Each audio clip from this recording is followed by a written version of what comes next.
Hello, everyone, and welcome to Bravo Tea with the Stay at Home Mom. I'm Erica, and I'm ready to talk all things Bravo.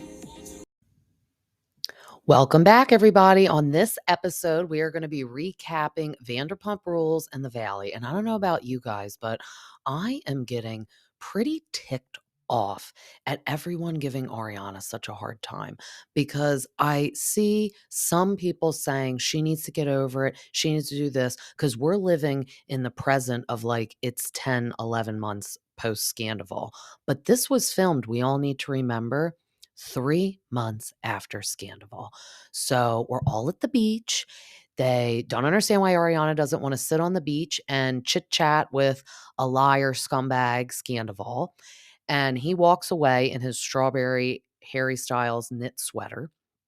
And Schwartzy obviously is like, I'm going to go over and just like keep the peace and I'm going to bring him to a bar up top above the beach. So it's so funny. I was like, I wonder if they're going to go to the same place last year where him and LaLa like yelled at each other and he was like making fun of her lip filler, but they did not. They went somewhere else. The other place was probably like, you can't come back after last year, the scene and obnoxiousness you called. And then do you remember when James like burnt his eyes from like that 151 rum? And he was like, LA. And Sandoval was like, oh, quick, we need to like wash that out. Let me take you to like that corner that they have in the science rooms in high school and wash your eyes out because I'm such a good friend. Even though I'm literally cheating on Ariana right now with Raquel. But I feel bad for Ariana because she is at least showing up. And look, I get it. I think in the back of her brain, she's like, I know I need to be here with him because we need to film a TV show. And I don't really want to be fired, especially over him. And obviously, Tom doesn't want to be fired. And everyone else doesn't want to be fired either. So I also do understand, though, that people need to like bring up awkward topics. So there is turmoil. But this is when it gets uncomfortable for Ariana, who was like, this is my life at the end of the day. And it's causing me stress that we need to like say these snippy comments on camera, talk about Raquel. Um, so I get both sides, but I don't like that people are like, "Oh, I don't understand why you don't wanna sit here on the beach with him." Or like LaLa, it's like, "Hey, how about we call Randall and have him sit on the beach?" Like, she doesn't even say Randall's name. That's how, like, angry I feel deep down inside she's still at him. Like, she calls him her ex. It's like when we first met him, well, didn't meet him because we couldn't talk about him, but that's what I mean. She'd be like, "My man." Like, she couldn't even say his name. So it's like we're back to, like, she can't say his name. She's like, "My ex" instead of "my man." And then I always look at that little tattoo she has on her arm. So it's her left upper arm, like the inside, and, it says brand new, but it used to say Rand. So she had to get it fixed. At least she could get it fixed. Like, I need to know, like, does Jack still have Stassi on his body, or has it been covered up by something like a mural of like Meemaw's beer cheese or something? Like, I need to look into that. I'm sure it is covered up. And I have some news to talk about. Speaking of Stassi and Jax, later when we recap the Valley, very shocking, jaw-dropping news that a comment he made. But anyway, Katie then calls Tom Schwartz because they're all about to leave the beach and come up to the restaurant, and she's like, "Oh, I just wanted to let you know, like, all your stuff's down here." And he's like, "Oh, okay, thanks so much for grabbing it." She's like, "No, this is me calling you saying your stuff's down here and I'm not grabbing it and like it's down here." I do love that she's like, "No, like, we're not married anymore. I'm not, like, taking your crap. You're not a little toddler. Like, come get your stuff." Like, or I guess the cameraman will, but, like, I'm not. He's like, "Oh, thanks so much. Oh, I can't really hear you because the wind." It's like, "Yeah, I'm abandoning your stuff, thanks." And then I heard someone be like, "Can someone get this boogie board?" And, like, that was Schwartz's belongings, the boogie board, and possibly, like, a small cooler. Like, because we already know Sandoval grabbed his like two handbags that he came with. Like, this is what I don't understand. Like, I think he's trying to be Harry Styles, but like, he's just like dressing like a woman to me. Like, with the handbags too, especially. Like, I don't think Harry Styles carries around purses. And if he does, they're like Gucci purses because that's who like sponsors him. Like, Sandoval would be sponsored by like Boscov's if he's lucky to be sponsored by anyone. at this point. But they all go up to this little beach bar restaurant, and Shishi's friend Tori shows up. So she is like formerly known as the babysitter, but like I feel like she like babysat them like Summer Moon like one time. But we now know that she thinks Schwartzy is attractive, and Schwartzy is blushing a little bit. And he's like, I think, Tori has a crush on me, and I kind of have a crush on her. And he's like, oh, like, let me buy you something to drink. Like, what do you like? Tequila? And it's like, no, that's your ex-wife. She likes tequila. Tori's like, no, I like champagne. Duh, Schwartz. I'm 23. Bleh, I like champagne. So he goes up to the bar, gets her a whole bottle. And the meanwhile, Sandoval is creeping on this table of young ladies. And he's like, "Oh, hey, what's everybody drinking? Can I buy everyone a shot?" And it's like, I don't know if people like genuinely don't know who he is or if they just want to be on camera and get like free stuff. Cause I'm not going to lie. I'd be like, I, I would like you to buy me something. Like, I don't like you, but yeah, I'll play along. Like, buy our whole like bar tab and food while you're at it. Um, because they're all of the age that they look like at least one girl at that table is watching Bravo, let alone they live in the scene of the crime in LA. Like they have to know that that's him and what happened. So I think people like everywhere know who he is. Just like those girls a couple episodes ago in the pool that they knew who he was. So he buys them like a round of shots and then says some weird like quote, like speech, toast, I don't know, just cheese balling. And then Katie comes out of nowhere to sit with Schwartz and Tori. And Schwartz is like, what are you doing here?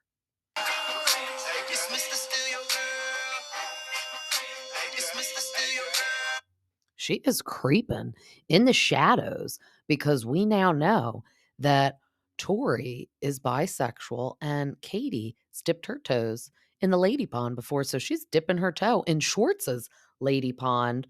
And I don't know how I feel about this. It's like, because first we got her sleeping with Max, who I didn't even realize, but we find out that they are apparently just BFF Pharrell, which I didn't know.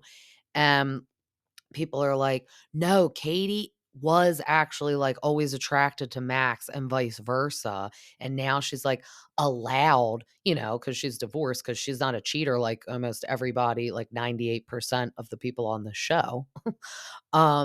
She's like, I finally can sleep with him. So it's like, she claims it's just because she is and attracted to Max and he is attracted to her, and like she's not thinking about Schwartz because he has never thought about her feelings. So she's like, "You know what? I'm just going to give up and not think about your feelings either." And I just can't blame her for that. Um so she's telling Schwartz to go talk to that table of ladies and scram. And she's like, we're going to have adult time and like chit chat, and she's going to like me better. And I like that. And then LaLa and Ariana and Sheena are having a little conversation, and they're like, look, we have seen how angry you still are because we're talking about Pizza Hut night and then like the water tasting, how they got in that explosive, awkward fight. And then the beach that just happened, that was a explosive, awkward fight. They're like, we need to get you out of that house because this is not good for your mental stability, which I understand. That's a point I understand them saying. Like, we need you to heal and be well. But then what I'm not liking is in all the confessionals and the after shows, Lala's like, she needs to just move out of that house and get an apartment. Like, who cares? Just do it. Like, you can afford it. You can pay for it. Yeah, okay, maybe she can afford it now because she's getting brand deals, because Ariana had told us that she was down to like $2,000 in her bank account before all this happened. And also, the 2 points I'm gonna make. Number 1, how is it fair that Ariana has to move out, pay for an apartment when Tom did all this wrongdoing? And then number 2, what I'm gonna say, if she moves out and pays for an apartment, which we find out Schwartz's apartment on the next episode, he pays like $4,500 a month.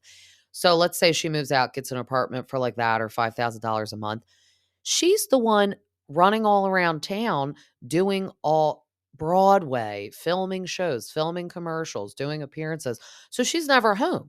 So now she has to move out, pay for an apartment that she's never going to be at just because he's annoying and can't leave.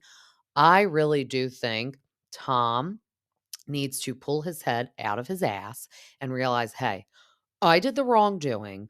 I need to go maybe like stay with Schwartz, stay with a friend, go stay with Billy Lee.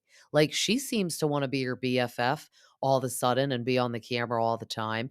And even if she doesn't have a two-bedroom, sleep on the couch. Like you did the wrongdoing. So maybe like they could do a when Ariana is there, you leave and pay a friend to like shack up on their couch or spare bedroom, and then when she is gone, you could stay at the house, until, like, we figure something out. I mean, this is what I just don't like, that LaLa is like, "Oh, it doesn't matter. She should just move just like I did." It's like, that wasn't your house. You weren't paying any bills, so you should leave. Like, that's the only thing I don't like. But I do agree with her and Sheena telling Ariana in the sense that, like, for your mental stability, since he's not leaving, maybe we need to get you out of there. But, like, maybe somebody should offer her to stay with them. Like, I don't think it's fair that Ariana wastes money on an apartment when she didn't do anything wrong. And she is like not going to be in the apartment because she's too busy working, even though Tom just thinks she's still an idiot, can't stock batteries and pens in the house. And she's going to have a rude awakening when she moves out into her own house. Literally can't stand him saying that anymore. It's like, please shut up. You're not stocking the batteries or pens either. Cause you know what? You had to hire Anne to do that and wash dishes. So don't act like you're like a super cleaner and like tip top housekeeper when like you are literally having somebody do that. And you know what? Sometimes people in the relationship, it's not that maybe Ariana isn't capable of like putting paper towels or toilet paper on a roll or like buying them at Target or Amazon and get them delivered. Cause let's be real, you don't even have to go to the store anymore. It's like sometimes in a relationship, somebody else is just going to beat you to it. Like maybe Tom is like a freak where he's like, oh, we have 5 paper towels left. Let's get more.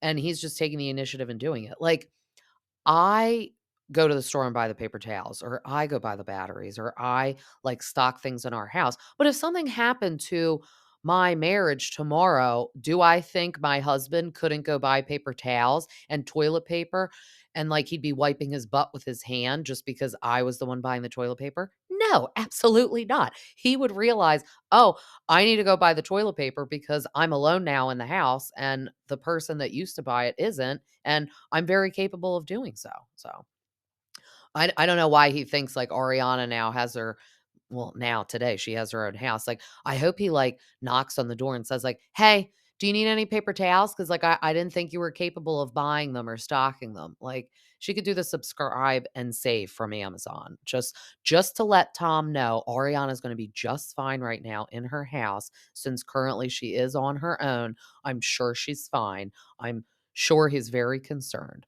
But moving on from that, um, Katie cannot join this consoling, sweet conversation because Ariana does break down in tears and say that, I do need to figure something out. But the wild thing is, so I was thinking, I was like, okay, this is like 3 or 4 months after Sandoval.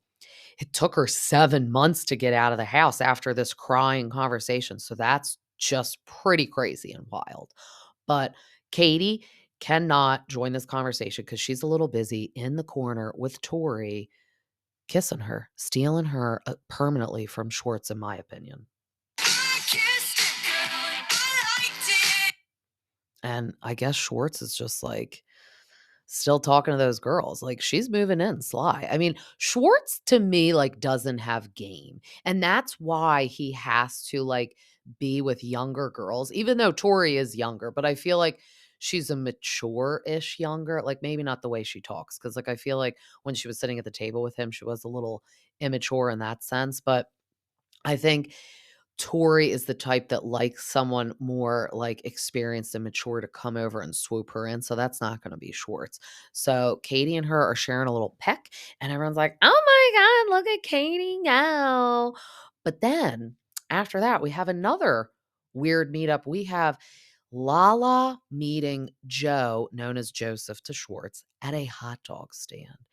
Now, this is when I feel the show is a little bit set up because, as we know, last week, Jax Taylor got on the mic at his bar in Studio City, Jax's Studio City. He had a little microphone, I guess, from when him and Sandoval do karaoke together, just blabbing his mouth away to everyone. I guess they were having a watch party because I'm like, I don't really know why he'd just randomly be sitting around saying this with a microphone. If not, he said, Vanderpump Rules is scripted and fake. The only real organic seasons were seasons 1 through 6. That conveniently, those are the ones he was on. And now it's all fake.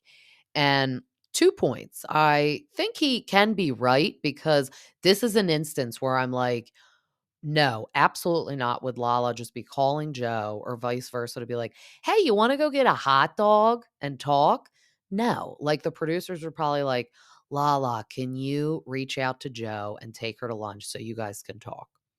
So it's like, in that sense, that is fake, like, that is not an organic meetup. Honestly, most of these meetups aren't organic in my opinion. The producers do say like, "All right, we need all the ladies to go out to dinner. All right, we need all the men to go out to dinner." But the conversations are real and the topics are real. Like, obviously, Ariana and Tom broke up and are going through this cheating scandal.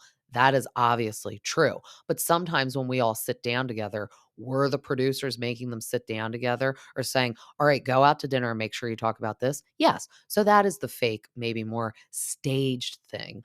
But the other thing I don't understand, the second point that Jax is saying all this, it's like, hello, do you realize you're back on Bravo TV on a show called The Valley? So don't make Bravo mad. I mean, they're going to be so pissed he's saying this. Like, I wonder if they called him and were like, Jax, shut up. But this is why we do love us some Jax Taylor and him and Kristen Doty.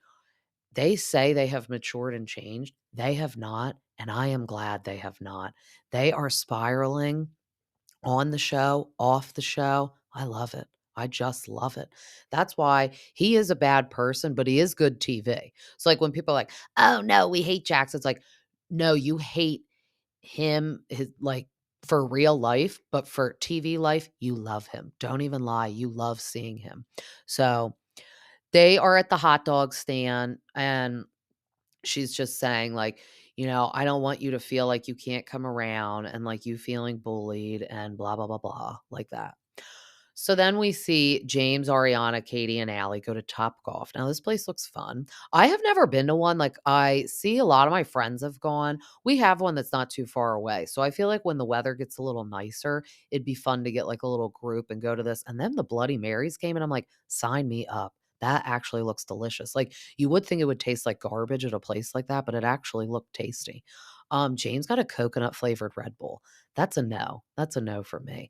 I'm glad he's still staying on the no drinking, but Red Bull in general is a no for me, but coconut flavor just sounds like garbage. Um, he is just saying that he got a secret text message of a group meetup that they're going to do paintball. And Ariana's like, oh, okay, cool. Glad I wasn't in that one, but I don't want to go and be around Tom anyway. She's like, buckle up and get ready to see his like paintball gear. She's like, he has like full set of professional paintball gear because he thinks he's a professional paintballer.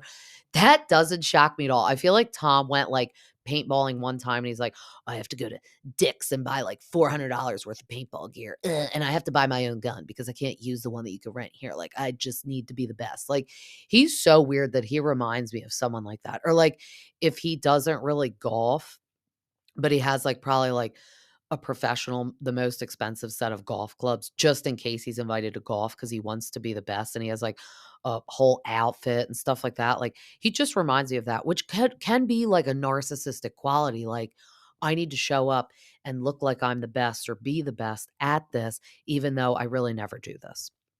And then Ariana is just talking about how she needs to like, get out of the house and she'd like to get out of the house, but in due time. Like, she sent or no, Tom sent them that offer and she's like, I'm working on a counter offer and like, if he doesn't like it, then, we're going to go to court. So I understand what she means. Like, she is saying she thinks Tom is just gonna, like, send over the email, and she'll be like, "Oh, okay, that sounds fine. All right, bye-bye," and, like, leave all that expensive furniture that we now see she bought a lot of it. Like, no. How is that fair to her? You know?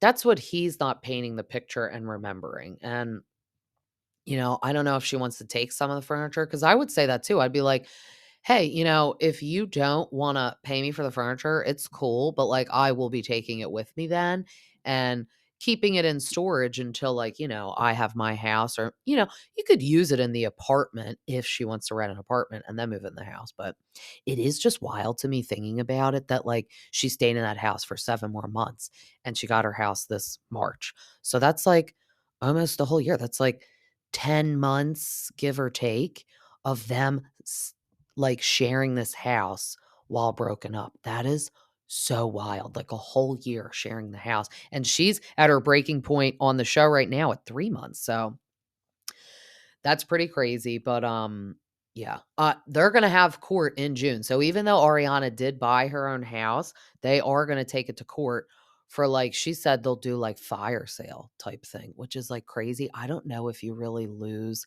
money on that, because that would be sad too. I don't know, like, you could fire sale the furniture for sure. I don't really know how much money you would lose in, like, a fire sale of a house, but maybe, someone from buying Beverly Hills can sell the house, because we see that Ben Balak, I think that's how you pronounce his last name, sold Ariana her current house, so that'd be funny if he, sold this house. We gotta get it on TV.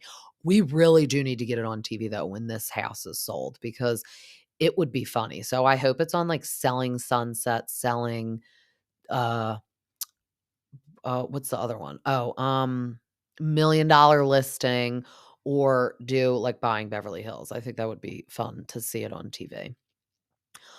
But then we see LaLa and Shishi go into a sperm bank. So we now know that LaLa is pregnant, and we just found out that she is having a baby girl. So she's gonna be girl mom. Shout out, just like me. Love it. I don't know if, like, she wanted to, like, have a boy, so it'd be, like, kinda like her and her brother, or, if she wants to be, like, a girl mom. Obviously, at the end of the day, we all just want, like, a healthy, happy baby, but sometimes you do, like, specifically want something. Like, I can say now that I have 2 girls and everyone's happy and healthy, like, I like being a girl mom. It would be obviously, I would welcome a boy, but it's fun for me to be a girl mom. Some people just, like doing the more girly things with the kids, and I personally love that. Like, I took my older daughter the other day, was randomly off school on a Wednesday, and took her to the mall. We had, like, a girl day, took her to my hair salon. Shout out Studio One Salon. My hairdresser, Cynthia, got her all hooked up with her first haircut, which is so cute because she has, like, real thick, unruly hair. So we trimmed it a little, then we gave her some layers, then we thinned it out too.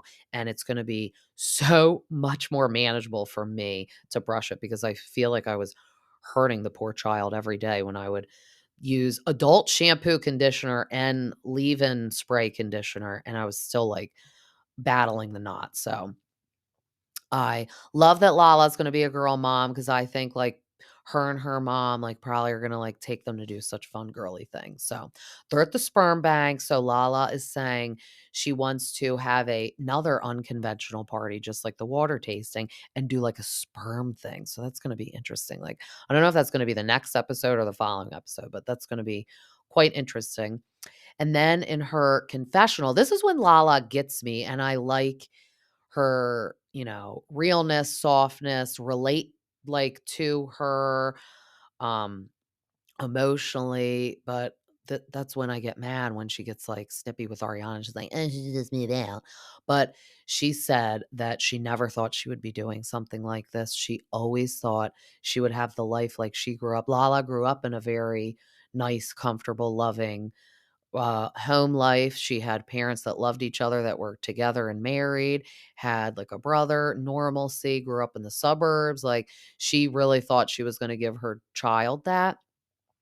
And she's sad that she's not.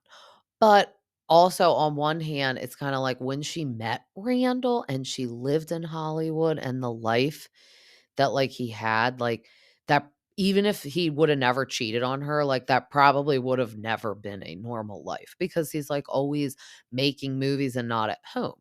So, also, that's not a normal life, and red flag to me, the day after they, like, met, he gave her a Range Rover. That's not normal. That's just not normal. Unless you're like Elon Musk and it's not a big deal, or Jeff Bezos, you have so much money, you just literally need to get rid of it by just buying this girl that slept with you one time or gave you a nice pee-pee touch, a Range Rover the next day. It's a red flag and it's not normal. So, I did feel bad that she's saying that, but also sometimes I'm like, I don't think you knew that life wasn't gonna be totally normal with him. And also, it's like, I do want her to not shut all options out of love, whether that's man or woman. Like, I do think she can find love. I do understand why she's maybe not wanting to wait much longer because she's a year older than me. I think she's 34. So I get it. She wants the sibling of Ocean to be close in age, which is like how we were. Like, her kids are basically gonna be the same age gap as our kids. So I totally get that, but I feel like sometimes she still is just very, like, anti-relationship and anti-man. But I think she will find someone, give it due time. Like, I don't think she's gonna be alone forever, so she still could have the white picket fence life, but she said she wanted to go the sperm donor route, so the child is never taken away from her and never having to, worry about that. So now we get all the ladies, Katie, LaLa, Shishi, and Ariana kind of storming on the streets of LA in like a Mean Girls fashion. I feel like they did that on purpose since Joe has accused them of kind of being like Mean Girl squad gang. Um, get them storming the streets into a little like dive-ish bar situation. They have a little girls' night, and Katie says she was double booked today because she had a day date with Tori. So Schwartz had a date with Tori at nighttime the prior day, and then Katie swooped in, Mr. Steal Your Girl, and they did a little like painting wine date in the apartment, which this is when I'm like, okay, like, did production say, like, oh, do this? Like, I mean, the production isn't saying, oh, kiss her and shove your tongue down her throat. But I think this is when, like I said, Jax is like, oh, everything's fake and everything's not real. It's like, no, the production's just like, oh, we have a love triangle. Let's play it up. Let's play on it. And maybe Schwartz and Katie were like, okay, yeah, let's play on this love triangle. And maybe she's like, this will be a good distraction and give Ariana a break from Sandoval. So I'll do it. And I would like to point out that LaLa was wearing a hat at the girls' night, and nobody was grabbing it off her head and saying, "Oh, we need to see your hair." And I thought it was stupid with the outfit. I know I'm attacking LaLa a lot, I feel like, but it was like a beanie cap, which is like, I get when people do that, like the beanie cap, but then you have to wear like jeans and a t-shirt. Like, she was in like, I feel like a Gucci outfit and had like a black beanie from like the dollar store on. So that's a no for me.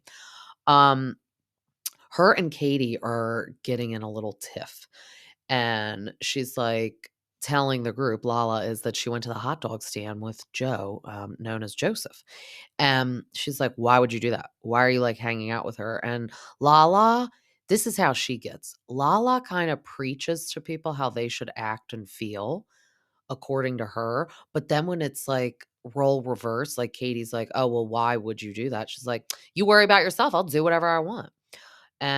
She's like, "Schwartz reached out to me because I'm soft right now, Katie." And it's like, it's so funny because she's like, "Oh, I'm soft and kind right now, even though I'm being so snippy and getting a volume and tone with you. But I'm soft, Katie. I'm in my soft era, even though you're not."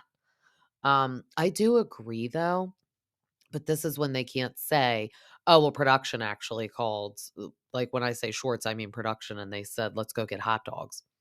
But irregardless, I feel like LaLa would do this because she beats to the beat of her own drum, which is fine, but then you can't say to everyone else, "Oh, well, you need to do this." Like, "Ariana, you need to move out, but I'm gonna go get hot dogs with Joe." Because when Sheena was on the after show, we find out that everyone had hatred towards Joe because she definitely knew about the affair with Sandoval and Raquel because she dropped off Raquel at Big Bear and left him with Sandoval. Now, yeah, like my friends aren't sharing a cabin in Big Bear with my husband, like while I'm not there. That's not normal because they are like, you could be like, oh, well, we're just friends. It's like, no, but you're still opposite sex. So, no, no, no, no. So I do believe that Joe was maybe a naive accomplice. Like that's why her and Schwartz are like the same person.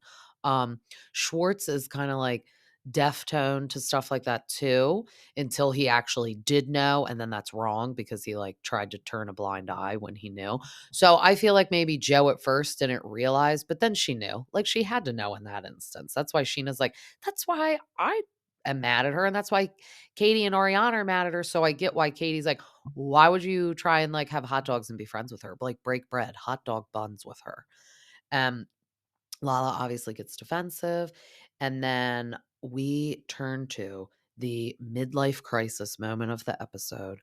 Joe is dyeing Tom Schwartz hair blonde. It's a no. And the whole process of it. So, like, when you go fully like bleach platinum blonde, to make sure that you don't just go bald, you have to do it in like phases and steps. So, I feel like that poor man was probably there for like 3 hours and he doesn't even have that much hair compared to a woman.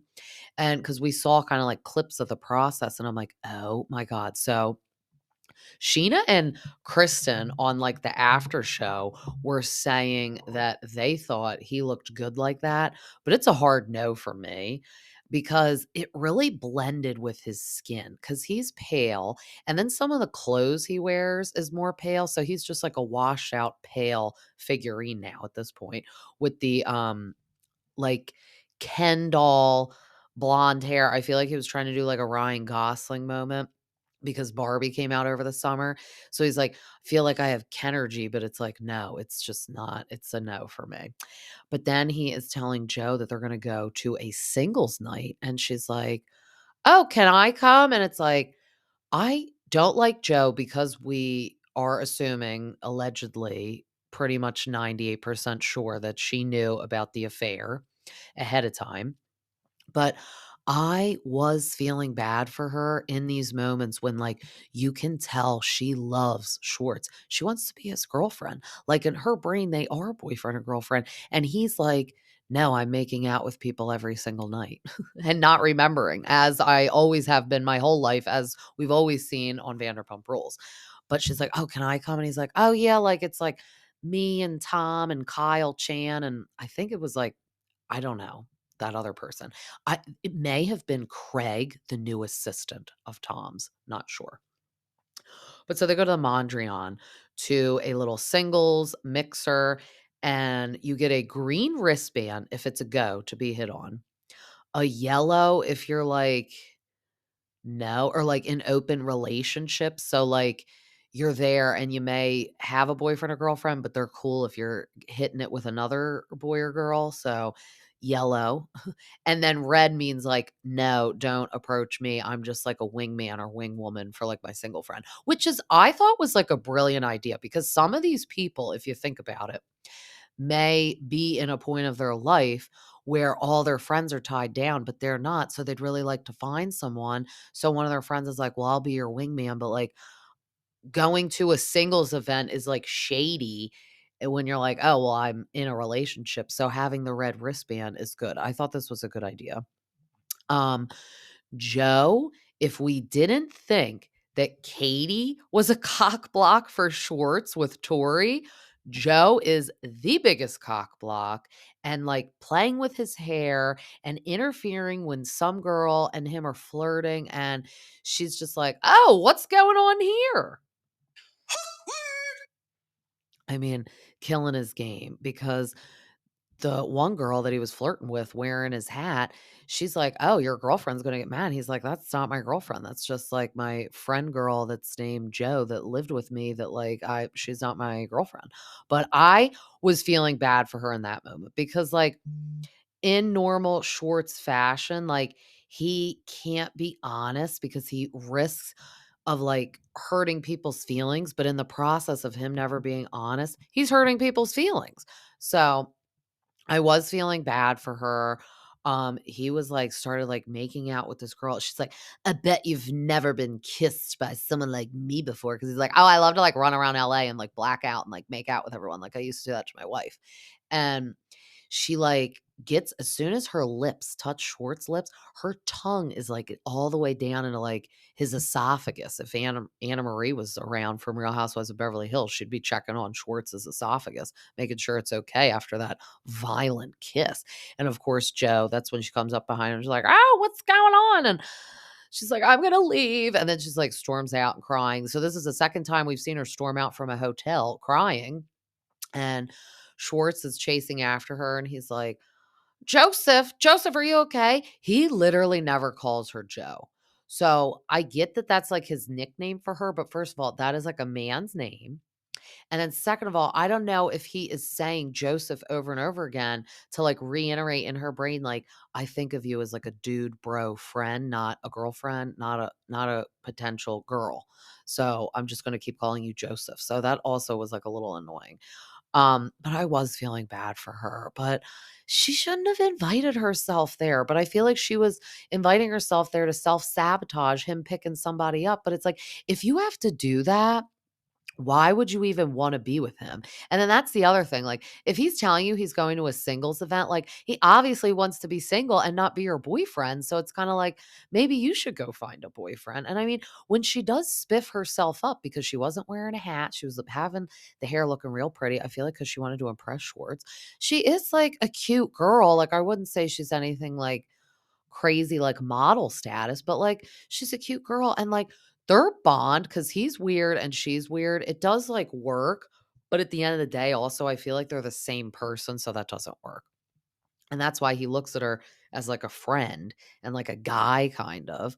Um, but I mean, she's not totally in delusional land because they were hooking up and they have been intimate with each other.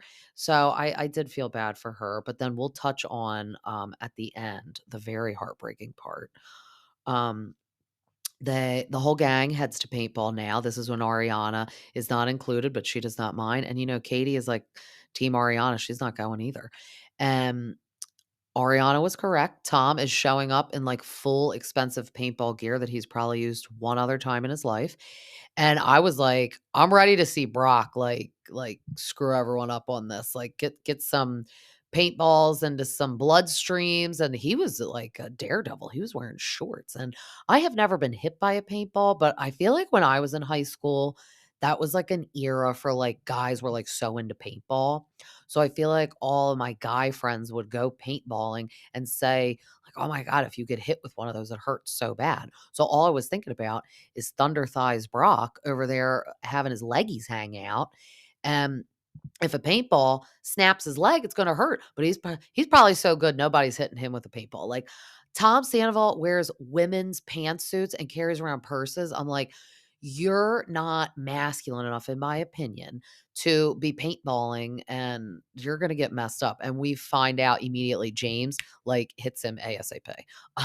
I love that Allie shows up in, like, a Destiny's Child Survivor music video outfit, but she's like, I'm going to sit right here on the sidelines and just look cute. And I came dressed appropriate for the day, but I am not participating in paintball, which I do not blame her. LaLa and Sheena are nowhere in the paintball game either, which I understand. So we're all sitting around kind of gossiping. And then Lala's like, how much longer did you stay at girls' night after me? I had to like hightail it out there. Sheena's like, oh, I basically left after you. I wasn't trying to like hang around for that. The mood was just like weird. So that had to be weird too. So Lala left and then Sheena left and Ariana and Katie just stayed. The group is so divided, not only because like certain people are not okay with being around Sandoval. And when I say that, I mean like Katie and Ariana. And then everyone else is like, whatever. And then the girls are divided of like Katie and Ariana kind of versus everyone else. I feel like it's it's awkward. I really thought this season we were going to see all the girls be like girl power, girl gang together and like shit on the men a little more. Like I was seeing like a Bambi-eyed bitch moment with LaLa with everyone. I mean, she did as she would say, go toes with Tom on that boat in Tahoe, but that was more about herself. So that's what I mean. How convenient, LaLa, that you're standing up to him for yourself, but when it comes to Ariana, you're like, "Yeah, girl, you should just move out. You're wrong." It's like, "What?" I really, really thought she was gonna be a little more on Ariana's side just because of the whole Randall situation. Um, so they were just filling Allie in that, and then LaLa was like, "Yeah, I got a hot dog with Joe, and I got, like, crucified by Katie for it, so don't really know why, don't really care why, and I'm gonna still do whatever I want, but then yell at everyone else for whatever they're doing."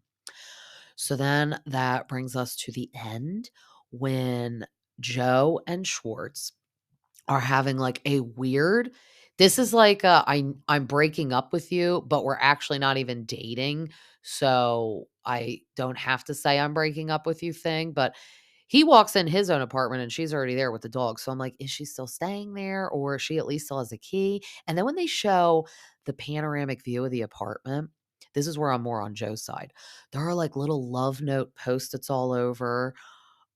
There are random, like, Polaroids of them together or just her. So it's like, if I just walked into his apartment and didn't know any of these people, I would be like, "Oh, this girl is this guy's girlfriend, and they are boyfriend and girlfriend, and that's it."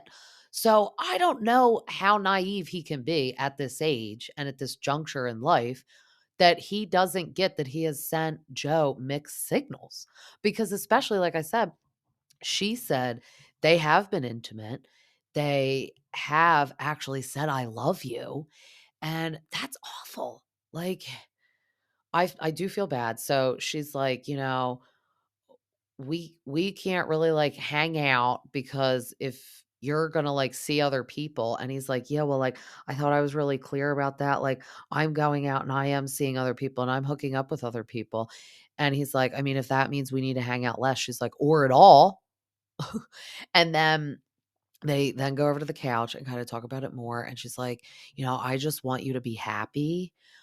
And the thing I like about us is like we don't tell each other what to do." And then Schwartz is like, "Oh, I know, I love that." And it's like, "Yeah, I'm sure you do because you, God forbid, had a girlfriend and wife for 12 years that was like, can you please not black out and make out with people?" Well, Joe doesn't tell you that. So I'm sure you love that. But it's like, that's not how the world works in certain, like, most relationships. And then that's just not what you should be doing to somebody that says, like, "Yeah, we're married and we're going to be like together and just by ourselves." And you shouldn't be blacking out, running around, making out with people. Remember that time they were in Mexico and he went to like another resort or something and like slept there. And I'm like, what on earth? It's like, Schwartz, are you that much of a lightweight, or do you drink that much, or are you getting like roofied? Like, now we need to check into that because it's like, who is wandering over to a different hotel? That is like frightening. And like, where are the cameramen to kind of like help you out and be like, yeah, he's with us. This is not his hotel. Let's like get you back to where you belong, to like your wife that's staying over here in the next door hotel.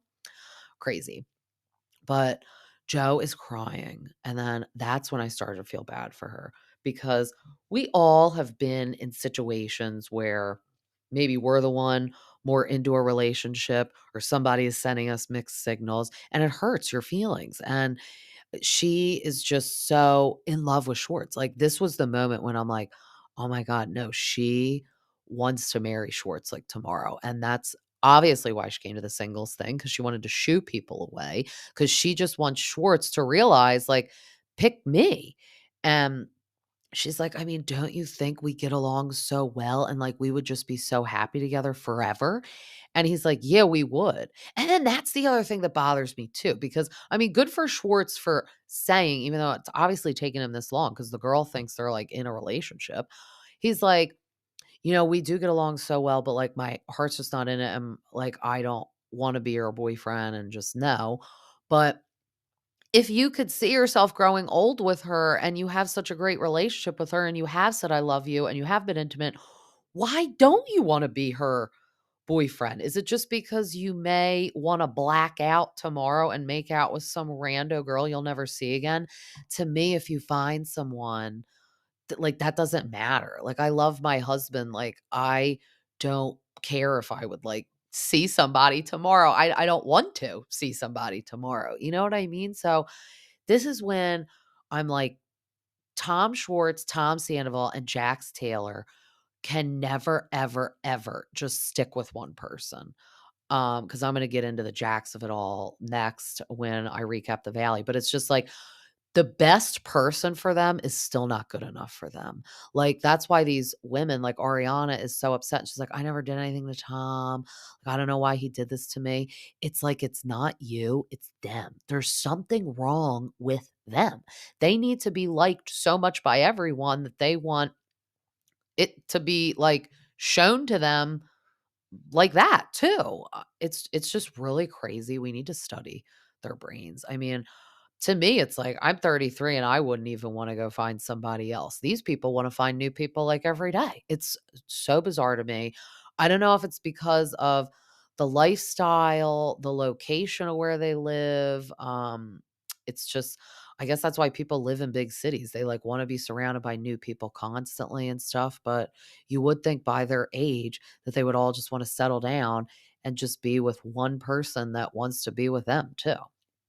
Um, like who's gonna take care of you when you're old if you're just always meeting all these single random people? Like a single rando 21-year-old is not gonna be pushing your wheelchair around unless you're a billionaire, like an Anna Nicole Smith situation. So you need to find a nice wife to settle down with. It's and Joe was so upset and it was so sad. She was like crying so much that she's like, I gotta get away from this camera. She's like, I have to go call my dad. And I was like, "Okay, weird." And then it was really weird. So she's getting off the couch. There's a guy as soon as she's getting off the couch, there's a guy right in the camera frame for like a second, and he's like, a whole body is blurred out. And I'm like, "Who the hell is that? Is that her dad? Did he teleport here? Or is that like a cameraman? Like, is that a friend? I don't know. It's weird. Is that like a bouncer you brought, emotional support bouncer? It's so weird. I was like, who is that? And it's just like, I'm gonna go call my dad. And then Schwartz is like, oh, Joseph, Joseph, Joseph. And it's like, stop it. Like, this is serious. I hate when he's like, that's what I mean. Like, this is why he would get on my nerves because it's like, of course, you like to baby talk or like be playful or make light of situations, but like that's all Schwartz ever wants to do. He never, ever, ever wants to be serious. And that's a problem as an adult and in adult relationships. Like, you can't act like that anymore. And that's why I guess his new girlfriend, who we saw on TikTok a while ago, is like 23 years old. Like, because that's his brain, a 23-year-old. That may even be too old. His brain is like a 16-year-old sometimes. But I feel bad for her because she's like, okay, all like playing aside, like, I'm so upset that you've like led me on. So I can't wait now to see her at the reunion. I know I was trash talking that we were getting Joseph at the reunion, but now I'm kind of excited because I want Andy to grill Schwartz on all the questions and I want to hear all the backstory of that. But I hope like Katie isn't like jumping down her throat. Like maybe we could even get Katie to like shoo away for that conversation. Um, I don't know. I know she is gonna be grilled, obviously, about knowing, if she knew about, like, Raquel and Tom, which she had to. I agree with Sheena on that. Like, if you're dropping her off, so weird. And then, like, the 4 of them did a lot of stuff. It's like, "Hello, you're on a double date." That's what that's called, goofy.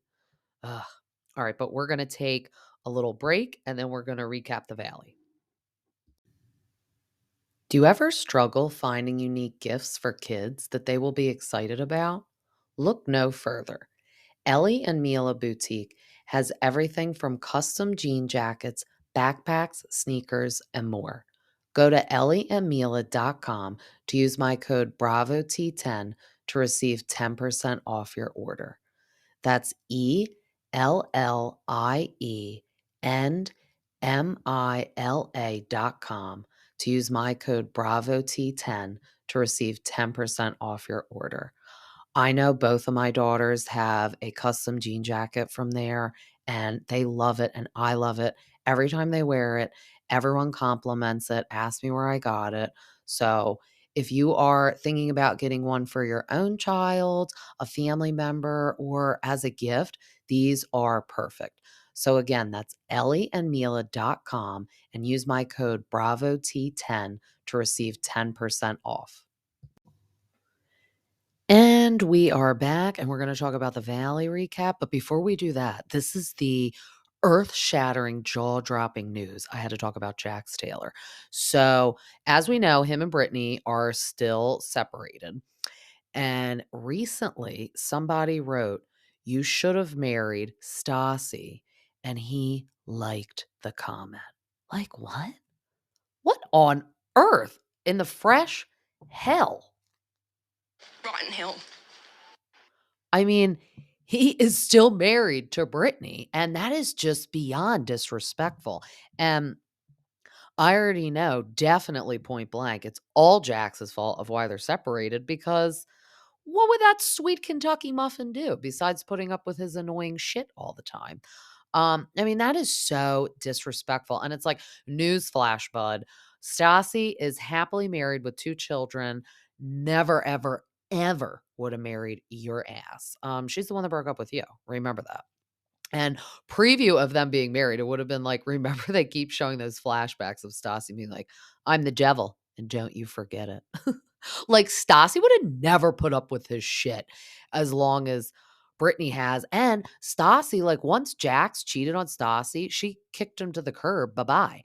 Brittany decided to forgive him. So some of us can say, like, once a cheater, always a cheater. Oh, Brittany knew the type of person he was. Like, I don't feel bad for her right now that she's in this predicament. But the one thing I will say is, it did seem like once his father passed away, he had like a come to Jesus moment of like, all right, I need to get my shit together.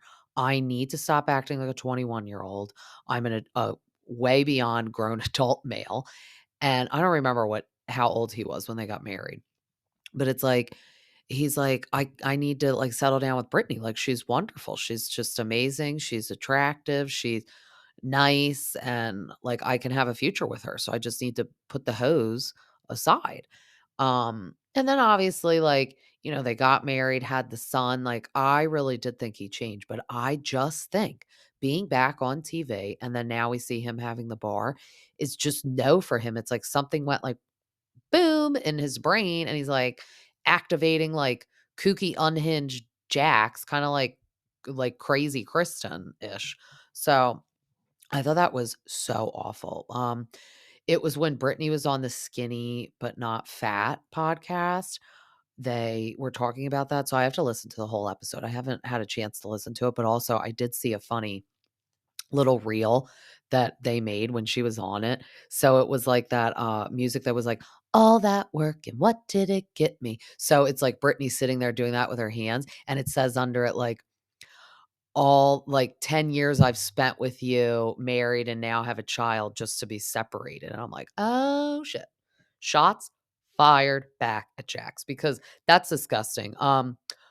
Honestly, I didn't think they were going to get back together, but now after that, definitely don't think so because that's like, if you're the one in the wrong, that's what I mean. No accountability is ever taken for all these crazy men on these shows, like Sandoval.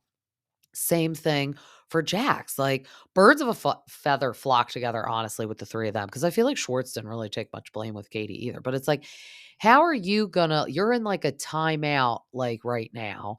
And Brittany's like, if we do this, this, and this, then we could get back together. So it's like, I'd be like, okay, yeah, I'll go to therapy because I love you and we have a son and I want to make this work if it's that easy to go to therapy. But instead, he still has refused to go to therapy and he's making comments like that. I don't thank you. No. Bye bye. Thank you. Next. Let's find Brittany like a real hottie. Maybe she'll get with one of those Montana boys like Kristen Cavallari has over there. There's multiple ones of them. So I could see that because they're, country down home guys, but they're all pretty attractive.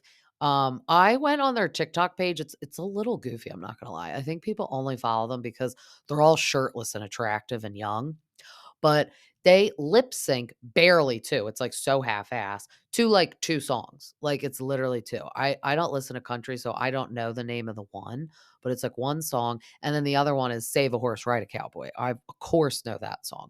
But it's like every one is that one because I was like, "Oh, they lip sync. That's kind of funny. Let me see." And then I'm like, "This is terrible. Like you only have the following because of what you guys look like running around with no shirts."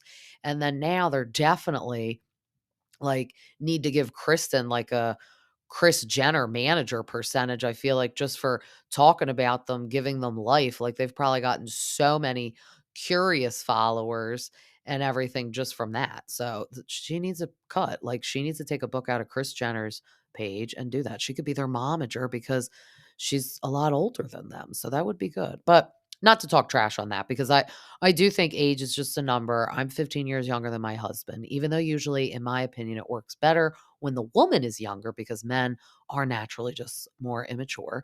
So Kristen is like role reverse. She's 38 and the guy is 24. So I mean, he could just be an old soul, a rare breed. And if she's happy, hey, get a girl. You deserve it, because I never really liked Jay Cutler for her. And I was still always holding out her and Brody would work out. I don't think their relationship was fake at all. Maybe like the Hills like knew they used to be together because they dated off camera. So we know that was real. But like when she came back on the Hills, like I think they tried to get like a love fling between them. That could have been a little fake. But I'm happy for her. She's getting it with those Montana boys. Maybe they could have rehearsals with lip syncing, but that's what I mean. Maybe we could throw one Brittany's way, make Jax real jealous with that, because I don't think Jax is that attractive. And because he always looks crazy, he always looks like he's like had 100 cups of coffee or Adderall. This is alleging. I'm just saying he always looks hype and red and just like him and Louis from the Real Housewives of New Jersey are like a little the same. Like maybe we need to check their blood pressure. Maybe there's something going on with the blood pressure. But anyway, let's get to our recap. So we are back at the Chaos and Capri dinner because I was like, let's just get this dinner over with. Because if I have to hear one more person say Capri, I'm gonna kill myself. Because Kristen was saying it too on the confessionals. I was like, can we just say Capri? Like, we don't need to say Capri. So Michelle turns Jesse on a little bit because she gets like frustrated. She stands up in her chair. She claims was flimsy because he's like, you threw your chair down. And we're yelling. It was like hot. And she's like, oh, the chair was just so light it fell over. But she's like, you need to apologize now and blah, blah, blah, blah. And they're still talking about like the he said, she said, throwing Zach, the gay friend with the toupee, under the bus.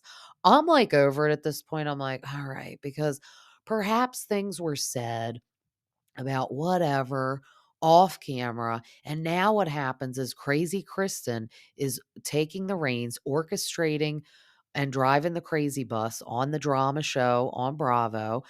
And she's like, guys, this is how it's done. This is what I did on Vanderpump. I got to do it. Me and Jax are here to be the messy ones to keep the drama afloat. And somebody's got to do it. And good thing we have people that volunteer, because I wouldn't want to do this because everyone would be mad at you. And I did see this week, Michelle did like a ask me anything in her stories for like questions. And it was like, are you and Kristen friends today? And she wrote, nope. So all that work, and what did it get me for you, Kristen? It got you no friend. Well, down one friend on the valley. So they're all like, "Oh my god, let's just leave this Capri dinner before we break something in this $18 million house that none of us can afford that they're listing." So it's like tabled. It's like no resolution, so you know it's going to be rehashed elsewhere. So then we get an appearance from good old Sherry, from Brittany's mom. She is always looking too suntan and has like a frosted lip at all times on, and probably wearing a kitten heel walking around the house. She's funny. She's like that mom that's like stuck in like an old era. And it's like, I know like we do like repeats of eras. Like right now we're kind of in like a 90s vibe with clothing. And like before that was kind of like a 70s vibe with clothing. So like I get it, but we like put a modern-ish spin on it. Sherry's just stuck in like a modern, like a era that's not modern right now. Do you know what I mean? Like just like a weird mom era. Um, so she's there for like a month helping them out because that has to be tough. Jax's family doesn't live there and neither does Brittany's. So I mean they only do have one child, but still, that has to be very difficult. I don't really know if they have babysitters. Like I feel like everyone out there has a tough time finding a babysitter. Like Sheena and Brock are like, I feel like they're more like oh, there are babysitters, like, Sheena just doesn't wanna use them, but, like, I feel like Brittany acts like they can't find or get a babysitter, which is, like, has to be weird, like, why don't they call up Tori? I mean, I don't know if they like she's like, "No, I'm too busy going on a date with Schwartz, then I have a date with Katie afterwards," but it's like, uh, they could get a babysitter to, like, go out because Brittany said, like, "Oh, Jax, when are you gonna take me out? My mom's only here for, like, a month, and we never have date night." So they haven't, like, been out in, like, a year or something. I also find that false. Maybe together. I also just find that weird. So then we get into the awkward part of she's saying in the confessional that they have had sex twice in 1 year. I mean, like, what? First of all, that's embarrassing to say aloud. Appreciate the honesty. But second of all, that is, like, awful. I feel like 80-year-old people are having sex more than that, to be honest. I mean, that is I don't care if you have a kid or not. That is, like, no excuse. No excuse at all because your child does go to sleep. I mean, I don't know the ins and outs of their household. I don't know if, like, Cruz is, like, sleeping in their room every night all the time. I don't think so. But I was mind blown by that. That is like, what is it? One time on your birthday and one time on his birthday, and that's it? Like, is this like the 1920s where it's like, no, we can only have sex when we want to reproduce children? Like, it's not a recreational thing.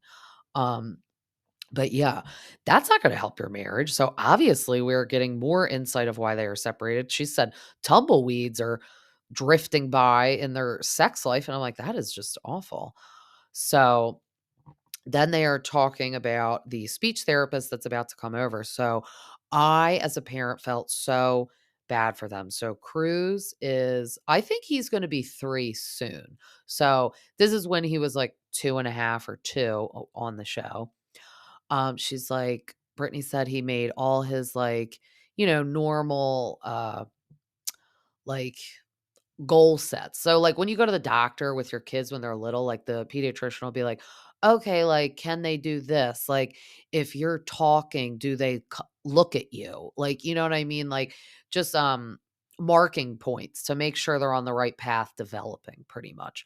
So, Brittany's like, he's met all those, like, goals, and then, like, he would say, "Mama, dad, doggy," but then all of a sudden one day he pretty much, like, digressed and, like, just stopped talking, and kudos to her for nipping it in the butt because the, like, scary part is this could be early signs of autism. So she's trying to get a step ahead and figure it out. He could just be still too little to, like, maybe, be saying as much as everyone else, and I don't wanna get attacked for saying this because I have girls, but I have read a lot and do notice that from people I know too, that sometimes in the younger ages, girls can develop a little faster than boys.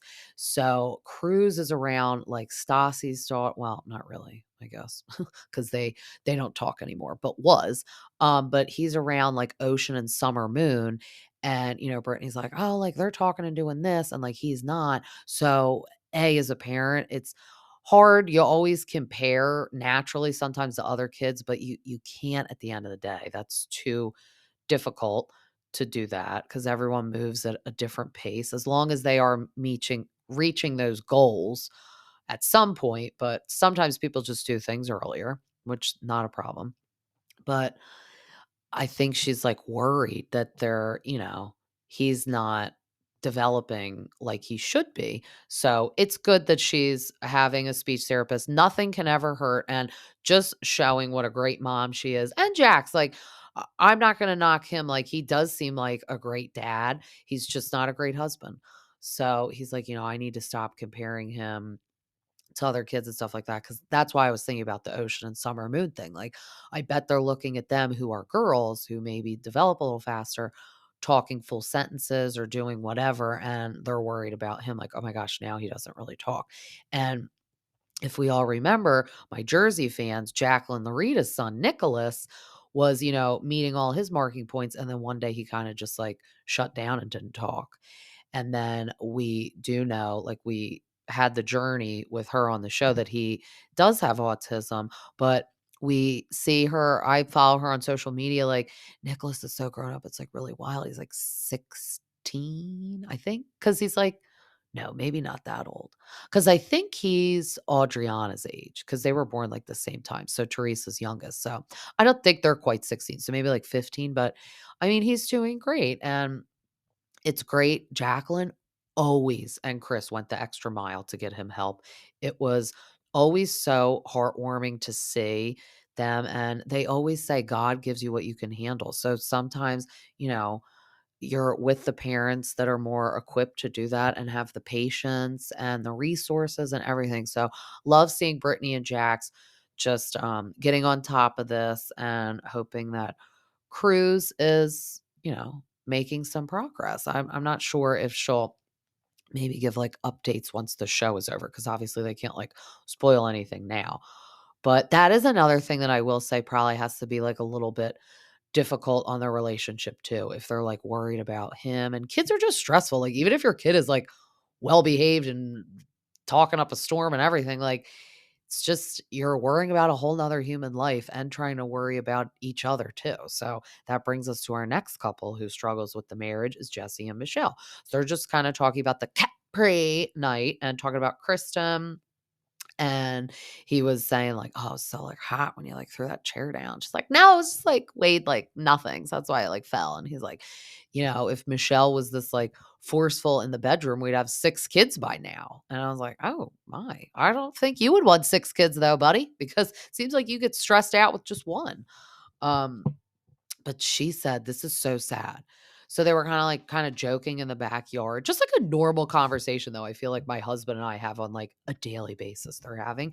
She's like, "We haven't laughed like this together in years." And I'm like, "This is literally so depressing." On one hand, though, I watch these shows with my husband. I had him on, um, my last recap of Vanderpump Rules in the Valley. So I look at him and I'm like, you know what? We're doing great in our marriage. Look at these people having sex twice a year and then not laughing in like years at like little tiny conversations. I was like, we're couple of the year. We're doing phenomenal because we do all of the above. So going to a normal couple, Janet and Jason are just talking about Kristen, and she is so funny. She's like, they're like prepping dinner, and Jason's having a nice little glass of wine, and Janet is like ready to pop pregnant. And she like picks up the glass. I thought she was gonna sip it on camera. I'm like, no, bravo, don't do her dirty like that. And she like smelled it. She's like, ah, like then put it down. Like I was the opposite. I didn't like want to smell the alcohol, especially liquor. It's like "Bleh," when you're pregnant. It's like anything you like when you're pregnant sometimes, like, you don't like. Like, I love salad or, like, I love salmon. Didn't want it when I was pregnant. Didn't want it. Just didn't want it. Thank God I'm back to my, normal self and love those things again, but it's just our bodies do weird things to us when those little people are in there. But, yeah, they're just talking about Kristen, crazy Kristen at Capri night saying, she's just unhinged, but, she needs to do the dirty work. But Janet is saying that she was a personal assistant for like 8 years, which kind of shocked me because her baby room is not ready. Because she's like, "I love to be organized and on top of things. So I was a personal assistant." I'm like, your, like, baby room is like a storage unit right now, and, like, it looks like you're about to give birth tomorrow. Like, you should get on having that room. Because the one thing I will say is, like, people are like, "Oh, I don't need to get the room ready because, like, they're gonna sleep in the bassinet for a while in our bedroom." No, but, like, you wanna get that room ready while you're childless. Because guess what? Once that baby comes, you ain't got no time, girl. So, get it ready now while you have the time. And it's like if you do, like, newborn pictures, like, I know for us, we, did them at home both times because 'cause I'm like, "That's just, like, easier."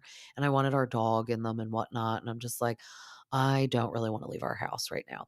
So, I did, like, a lot in their rooms because I had, like, the rooms all set up, all pretty, and it's like, I am when she at first said, like, "Oh, I'm, like, organized and on top of things," I'm like, "Yes, this is me." I feel like I could be someone's personal assistant because I do like to do things like that, but then that's when I was like, "Well, it's weird you don't have the room ready yet because you like to be on top of things."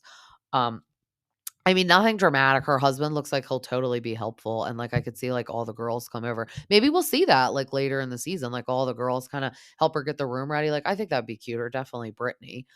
Um, I think Brittany gets sad, though, because, like, remember, like, back in the day, Brittany wanted, like, 4 kids, and, like, now her and Jax are having these problems, like, I feel bad because I feel like if Brittany was, like, with someone in Kentucky, she would have 4 kids by now already, or, like, 5. They'd be in, like, high school. No, I'm just kidding. But I feel bad, like, she's probably like, "I really would like a second child, but, like, my marriage is going to shit, so I don't wanna bring a second child into it," which is smart and mature because some people are crazy and they're like, "Oh, I'm fighting with you, but I want another kid, and, like, maybe the kid'll fix it. Let's have another kid." It's like, "Nope, nope, not gonna fix it," and just makes everything that's already stressful more stressful. But Janet is just talking about the little, event she's getting ready for. She's planning, like, a nonprofit charity thing, and she said there's this guy that she's doing it with that is, like, friends with Kristen, and he was telling Janet that he had already talked to Kristen and, like, I don't know if she's being, like, dramatic about the whole Michelle thing. It's just like, Kristen is, like I say, great for the TV, but stressful. I could not be her friend in real life because she's just like constant chaos and drama and craziness, like her and Jax. Like her and Jax could never ever be together. Could you imagine? They'd kill each other for real. Um, yeah, I mean, and when you're pregnant, you don't wanna deal with that BS. Like, good for her for even being on TV while she's pregnant, but and dealing with all the stress of this, and she's around all these kookies, and she can't even have alcohol to relieve her from it. But, yeah, they're just talking about the little charity event that they're gonna get ready for, and, yeah, it's gonna be interesting to, like, see them all at it. Obviously, we'll talk about it, but it's gonna be interesting to see because, like, we're at a charity event, you don't wanna be, like, crazy and cause a scene unless your name is Kristen Doty, and then you really don't care. So we get Jax, Jesse, and Danny having a little dad children day, and they are taking the kids to the county fair. So they were loading up Danny's minivan, and I was like, I bet you bottom dollar, Jax Taylor, never in a million years thought his ass would be riding around in a minivan with guy friends with all their kids ever, and especially on camera on Bravo, ever. Danny said that once they had the kids, somebody was like, 2 words, minivan, and we're all getting in the minivan. So it's so funny. So they are strapping all the kids' car seats in, and Jesse was like having a little tough time. And then Danny was like, I think I need to like YouTube how to do this. And like, these are the parts as me as a parent, like, I think it's funny.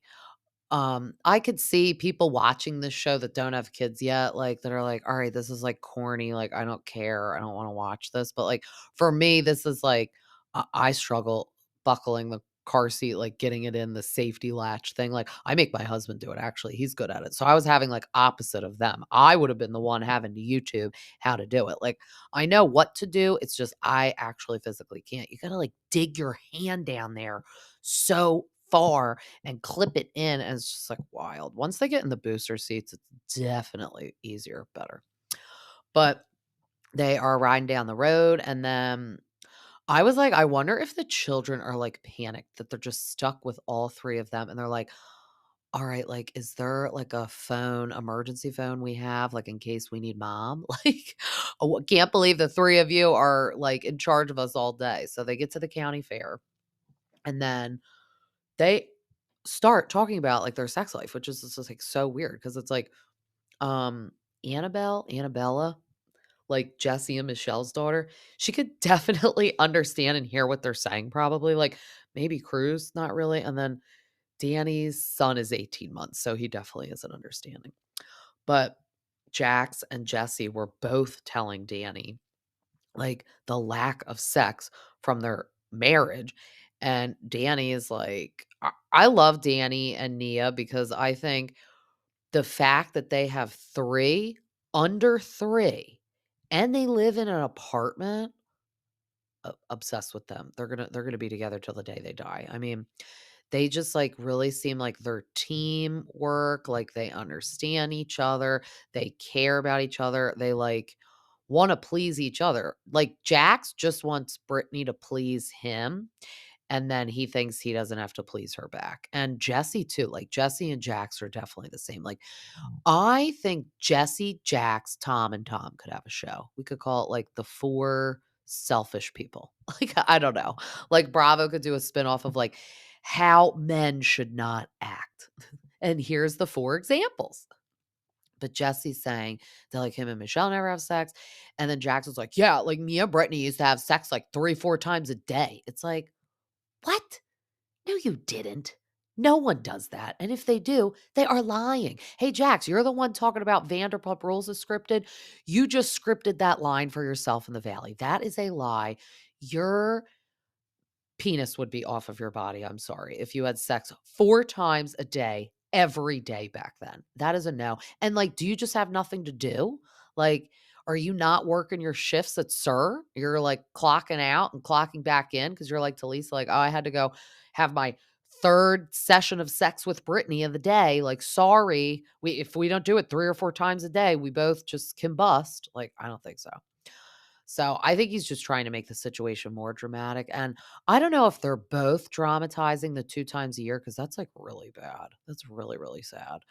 Um, Danny's like, you guys got to get that book like Love Language. And Jax is like, oh, where do I buy that? Like CVS?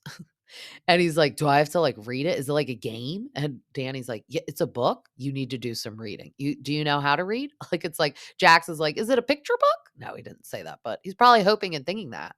Like it could be in the kids aisle. Yeah, I mean, Jax and Jesse just need to like take a step back and like we're not saying like go to Cartier and buy her like a Bentley and buy her a $5 million house, but Brittany just wants to go to dinner while her mom is there watching your kid. And what better? Like you're getting the mom, like you're not getting a babysitter. So not only is it a stranger and not only you're not paying them, it's like take her out. Like that's weird that Brittany's like, my mom's here for a month. We need to go out. It's like, dear God, like, I don't know. I do feel bad for her and Michelle. We need to get Michelle with a hot Montana boy too. There we go. Kristen, if you're out there, she used to be friends with Sheena. They need to ask Sheena if she still has her current phone number. That would be amazing. That's what like Jax and Jesse need. Like they need to look at Brittany and Michelle with like another guy so they can feel that like, oh God, like I'm jealous. Like I don't want that to happen. Like, but that also shouldn't be what your relationship comes to. But you guys know what I mean. We need to get that. We'll get like a lip sync episode for them to be in and then tag Jax and Jesse and they'll be like, are those our ladies? But yeah, Danny was like, things change. I don't know why you guys think like life is gonna be like we were when we were 21. As the guy saying that has 3 kids and the minivan. Like he's like, obviously I used to do whatever I wanted to, but now I'm driving a minivan and have 3 kids. So it's like, hello. But it's like that's what he wants. Like that's called the next phase of your life. You're like maturing. We're not all going out and like hitting the bar at all hours of the night. I don't know. But then Kristen and Luke go on a little date and I am feeling weird about Luke because he like knows Kristen is like just fresh back on TV. So she is not moving her butt anywhere because he's like, oh, like I still expect to have a lot of my life in Colorado. And she's like, oh, yeah, I can't leave. It's like, hi, I'm on something called TV. Just got my life back on Bravo that I was like depressed I lost.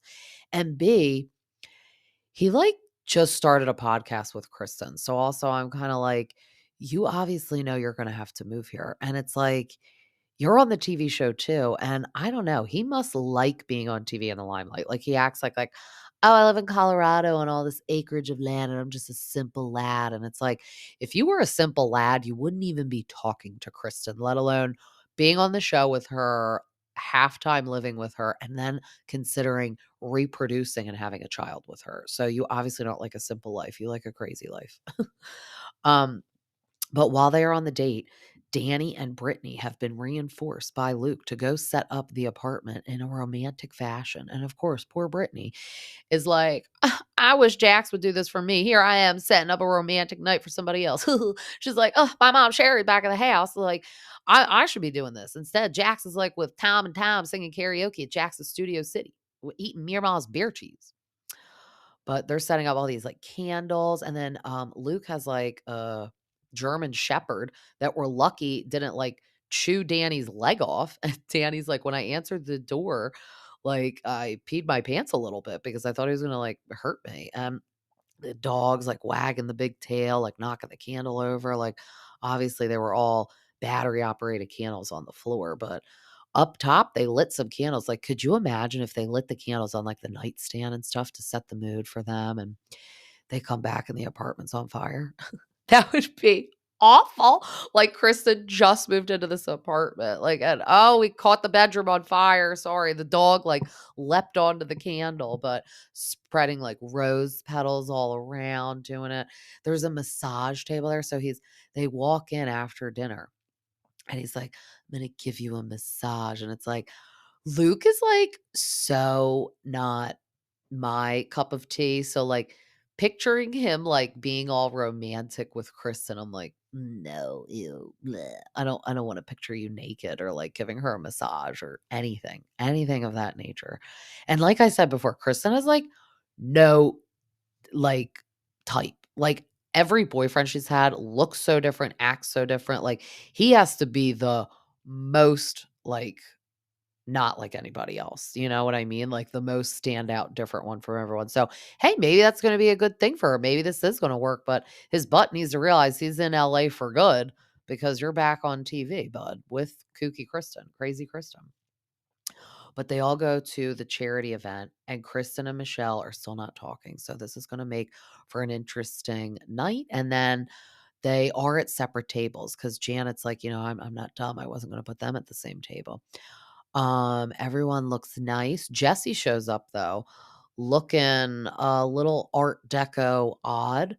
And Zach said it the funniest. He was like, his blazer looks like he is on Miami Vice and he's going to a house to snort like a whole counter full of cocaine.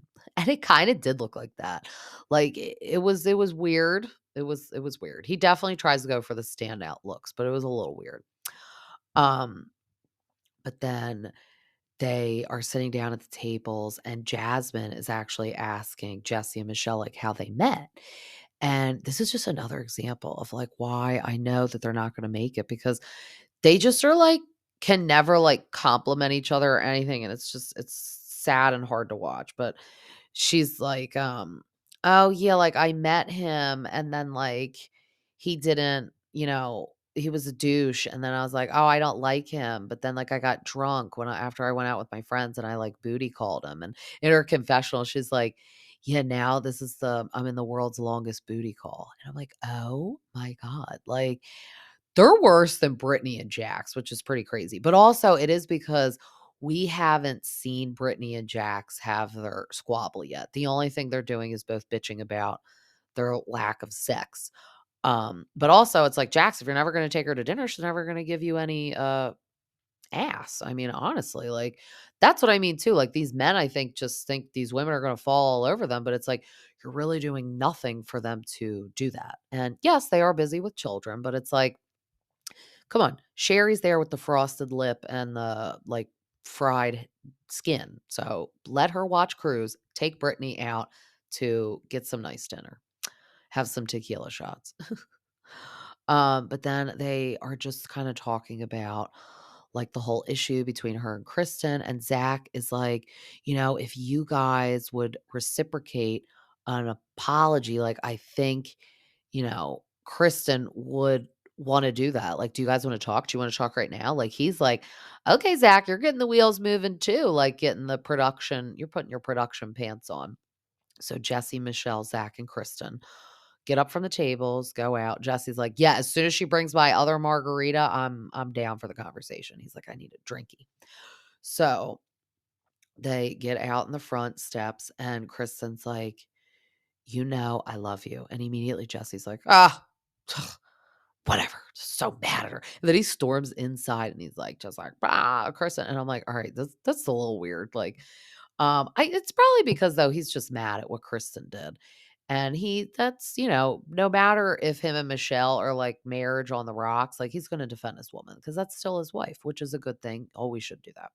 And she's just innocent, I think, honestly. Like, it's Kristen stirring the pot and saying all this stuff and maybe ad-libbing and adding words to a conversation that existed. Um, yeah, I mean, this is awkward because it's like an awkward topic. We none of us will really know the truth because none of us were there. We do know that Kristen's a little crazy and likes to be dramatic, so we don't know. It's just hard. But then Jesse does come back and Jesse's like, we're all adults. I think we could just all exist and move past this. And that's what I'd like to do. And then his confessional, he's like, got a lot of more important shit to worry about. Like I have a kid and whatnot. And it's like, yeah, and your marriage is like imploding as we're witnessing and you have no sex. So we do agree with you on that, Jesse, that you have a lot more other things in life to worry about than what Kristen is ramming her round about her mouth, jibber jabbering. But I'm glad that this is like going to be tabled because I'd like to move on to see more about Jax and Brittany and their problems because we do see that they're going to get into some squabbles when we see all the previews always. I'm liking the Valley still though. It's good. Like I said, glad that Jax and Kristen are putting their producing pants on, their crazy hats on, driving the bus to Crazy Town, led by them. Jax should not be liking comments saying he should have married Stassi because Stassi would not have married your ass, Jax. She would have stayed alone forever, bought like 100 cats before marrying you, honestly, been like a cat parent. But to leave on the note of, I do think that Jax, Tom, and Tom are like self-destructive. They should just stick together. We could lump Jesse in too. And we do like it though. We love to watch all these people make fools of themselves on TV. So I am thoroughly enjoying all of the drama that's on the show, and I can't wait for more. As always, this was so fun, and you could find me on Instagram at Bravo T with the Stay at Home Mom, Spotify, and Apple. Till next time, see ya.